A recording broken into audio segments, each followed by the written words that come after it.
Wow, what a miracle! When the rulers of Mecca plotted to have Hazrat Muhammad killed, he secretly fled to Medina with his faithful disciple Abu Bakr in the year 622 AD. Some dreadful courageous soldiers were dispatched on the lookout in all directions to track and kill him.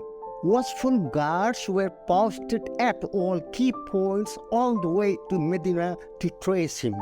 The rulers had promised a reward of 100 camels to anyone who could inform about his hideout, together with a heavy reward to those who could bring him dead or alive.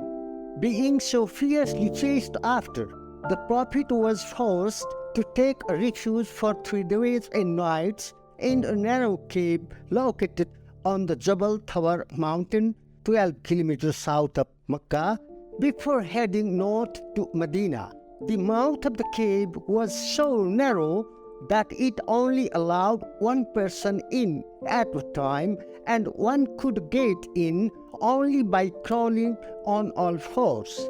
To add to their trouble, Abu Bakr had a snake bite in his leg while the Prophet was resting with his head on Abu's lap. Abu was in extreme pain, but yet he didn't move an inch so as not to startle Muhammad and wake him up from the sleep. For the pain, tears began rolling down his eyes and fell onto the Prophet's face, and he was wide awake. Seeing his disciple in deep pain, the Prophet applied his saliva to the strong area, and this instantly relieved him of the pain and cured the poisoning altogether. Anyway, that's a different story. But here, the life and death of Prophet Muhammad was in question. Abu Bakr was so frightened for all that had happened. The Prophet tried to console him and said, "We are not just 2 people in this cave. Allah, the Almighty Himself, is with us as our unseen third companion. As long as He gives His company, no disaster can come upon us. Rest assured, He will certainly protect us." And this is exactly what happened. On the 3rd day, the bounty hunters closed in on them. The footsteps of the search team approaching towards the cave were heard nearby. Abu was trembling all over.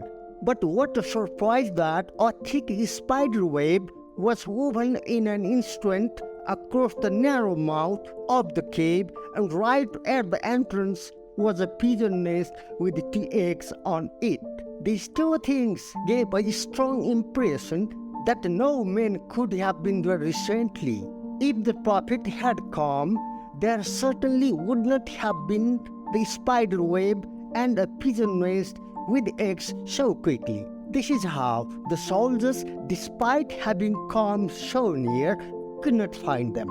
They turned back fully convinced that the Prophet could not be there at all. The year 622 AD, in which Prophet Muhammad took to migrating from Mecca to Medina, marks the historical beginning of the Muslim calendar, and the cave site in which the Prophet took shelter is highly regarded a great holy place of pilgrimage as a symbol of hope and faith for the entire world Muslim community today. If you like this story, please share it with a comment and also subscribe to our channel. Thank you so much.